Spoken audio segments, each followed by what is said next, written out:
So what I want to do is show you an editing strategy. Remember, we talked in our last lesson about the difference between revising and editing. Revising is all about the ideas of your piece.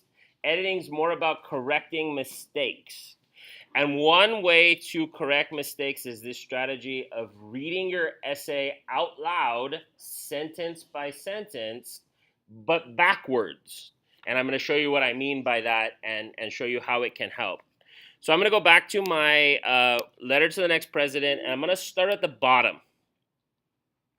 So the idea here is, actually, let me just take a step back. If I start reading from the beginning, the problem with that for editing is that I know what I wrote, or rather what I meant to write. And so sometimes when you're reading your own writing, you don't notice mistakes because your brain has what you intended to write. And sometimes you don't see mistakes that other people will catch. That's one reason why it's good to do peer feedback, and we're going to do that tomorrow. But if I were to just read through, I would start to get into a flow, and I would be paying more attention to the meaning rather than correctness. And I want to focus on correctness. So what I'm going to do is I'm going to read the essay backwards, sentence by sentence. So I'm going to start with the last sentence of the essay, and I'm going to read it out loud. Please consider how you can devolve power to the communities we serve by removing mandates and trusting teachers. I don't see any mistakes there. I might want to change the word devolve, but for right now, I'm just kind of focusing on correctness. So I don't notice any mistakes. I'm going to go to the next sentence. As you move forward with your education policy, okay, check it out. Here's an obvious typo that I missed before. So I'm going to correct this. It should be, if I know how to correct it, I'll just correct it. But I could also use spell check. If I control click on this, it's going to give me the correct spelling. So it fixes it for me. As you move forward with your education policy, you have the power to, me prove is not a word. That's just a typo. I'm going to do control click. There we go. Okay, so I've just caught two huge mistakes. As you move forward with your education policy, you have the power to improve outcomes for millions of children. Again, I might want to change outcomes. So what I'm going to do is I'm just going to mark that. I'm going to come back to that later and see if that is really the best word. Okay, now I'm going to go back to the next paragraph, but I'm going to again read it backwards.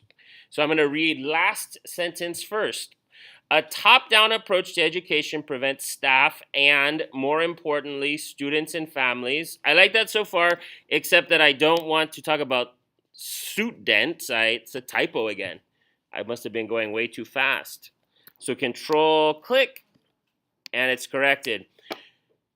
A top-down approach to education prevents staff and, more importantly, students and families. I like that because I mentioned staff, but really what matters is not so much the teachers as it is you and your parents and your families. So I'm going to, by putting students and families second, but adding the phrase more importantly, I kind of emphasize that.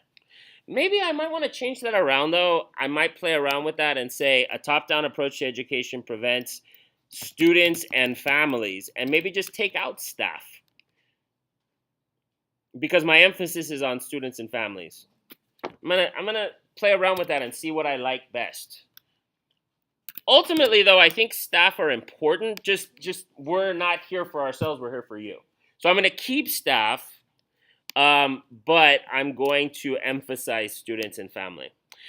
From having an equal say in the learning that takes, there's another typo. Okay, so I'm going to go here. I'm going to go control click, and I'm going to fix this. The learning that takes place in their classroom. So what I would recommend is that you go through and read your final essay sentence by sentence, but start at the end and go backwards. Read backwards, because what happens is you focus on each sentence, because by reading backwards, you don't get into that deceiving rhythm where you kind of know what you meant, but you don't pay as much attention to what you actually say. This would be a good strategy for figuring out if you have made any mistakes that you didn't catch the first time through.